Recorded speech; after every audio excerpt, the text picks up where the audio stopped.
There's something I want to speak on today that feels delicate and also necessary.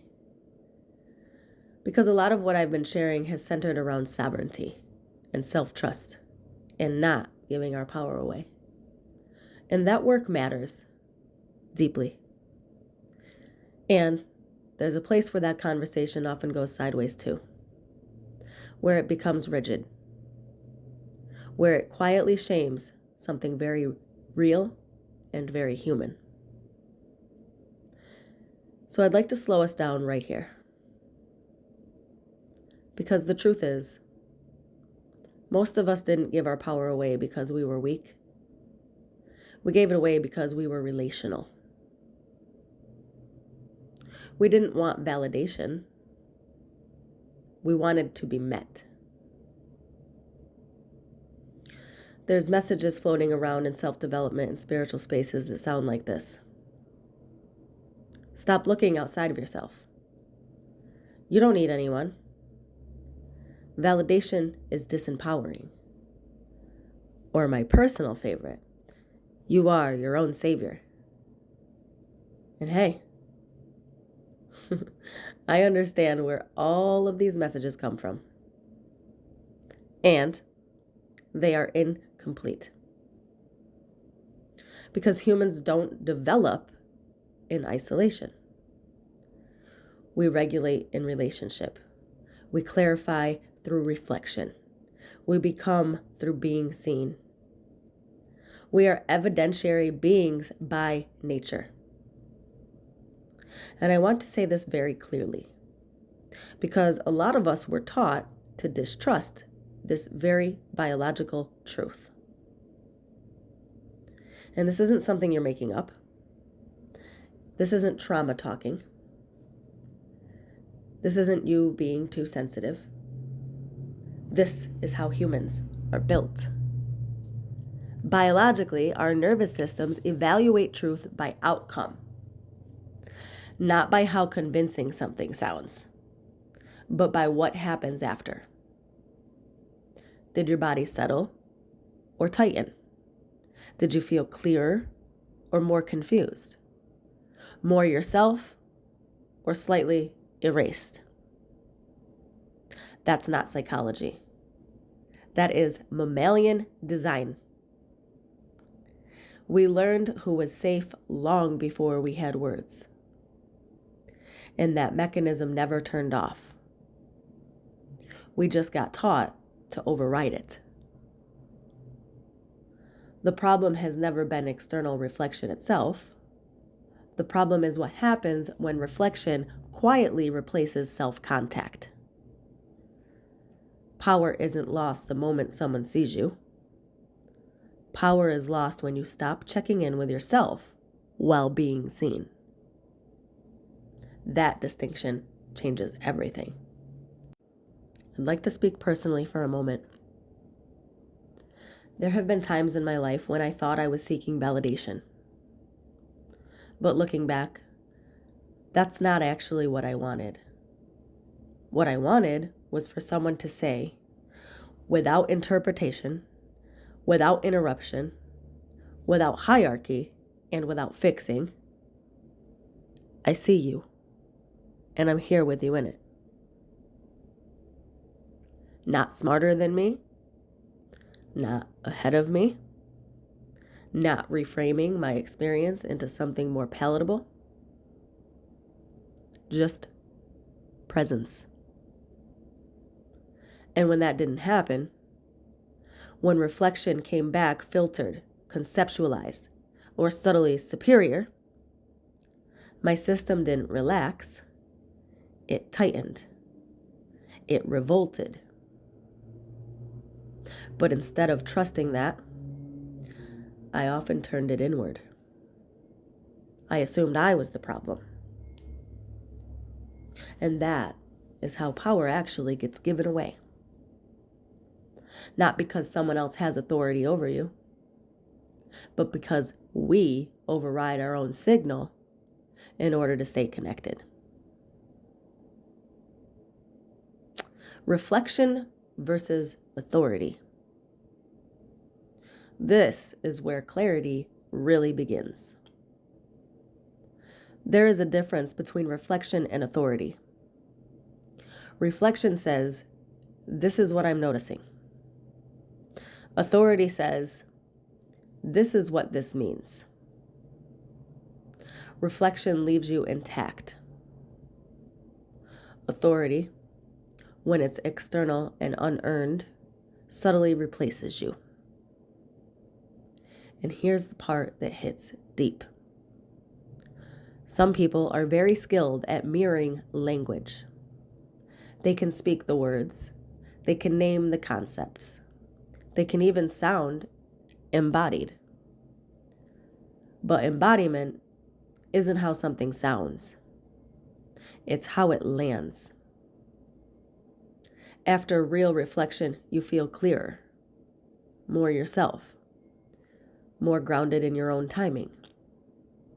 After misattuned reflection, you feel foggy, self-questioning, like something slipped sideways and you can't quite name why.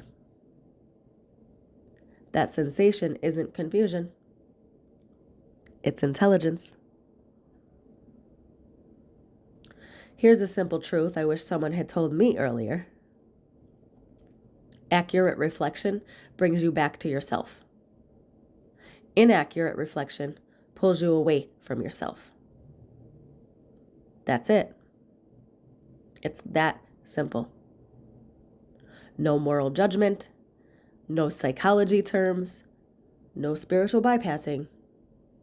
Just noticing what happens after. If someone reflects you and you feel steadier, clearer, more present in your body, that reflection is supportive.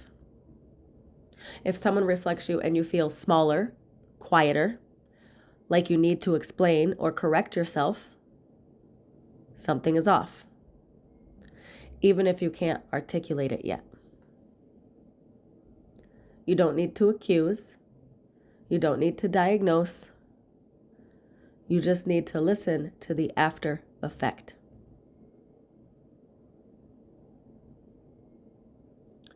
When insight replaces integrity. This is tender, so I'm naming it very gently. One of the most disorienting experiences being deeply vulnerable with someone who sounds like they understand, but does not actually meet you. They may reflect your story back through their own lens. They may use your language. They may even position themselves as having clarity about your experience. But clarity about is not presence. It's not being present with you and your experience. And when that happens, something subtle occurs. Your lived experience becomes material instead of truth. That's when you start bleeding to someone about a pattern. Well, that same pattern is quietly happening between the two of you. You don't see it at first because the language matches, but your body knows, and eventually it speaks.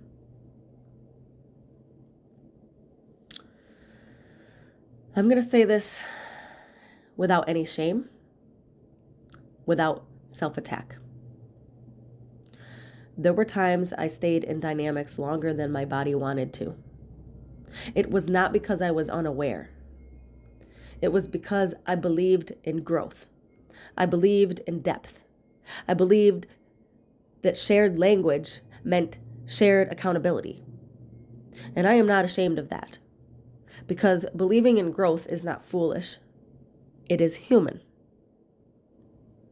What changes now isn't my openness. It's my discernment. And discernment doesn't arrive as judgment. It just arrives as quiet certainty. Integration. not isolation. Stopping the outsourcing of meaning does not mean becoming closed. It does not mean rejecting mirrors. It does not mean pretending you don't need resonance. It means this: you remain with yourself while receiving reflection. You check, does this deepen my self-trust? Or does it subtly override it? You let the reflection confirm, not define. Support, not substitute. That's not withdrawal. That's maturity. And so for today, this is where I'll pause for now. And before I talk about intelligence, real intelligence, I needed to speak on this. Because the way your body responds after an interaction is not a character flaw. It's not oversensitivity. It's not trauma running the show. It is evidence. It is your nervous system doing exactly what it was designed to do. Tracking coherence, safety, and self-contact. And once you stop overriding that evidence, it becomes much easier to tell the difference between intellect that sounds convincing and intelligence that actually settles you. I can see so clearly from this point of view. I never wanted validation. I wanted to be met. Validation can be given without contact. It can be offered from a distance. It can sound right and still miss the body entirely. What I needed, and what many of us needed, was meeting. Someone staying. Someone responding. Someone not withdrawing, correcting, or reshaping us when we were clear. When being met isn't available, directness becomes dangerous. Not because it's wrong, but because it reveals the absence of reciprocity. So the system adapts.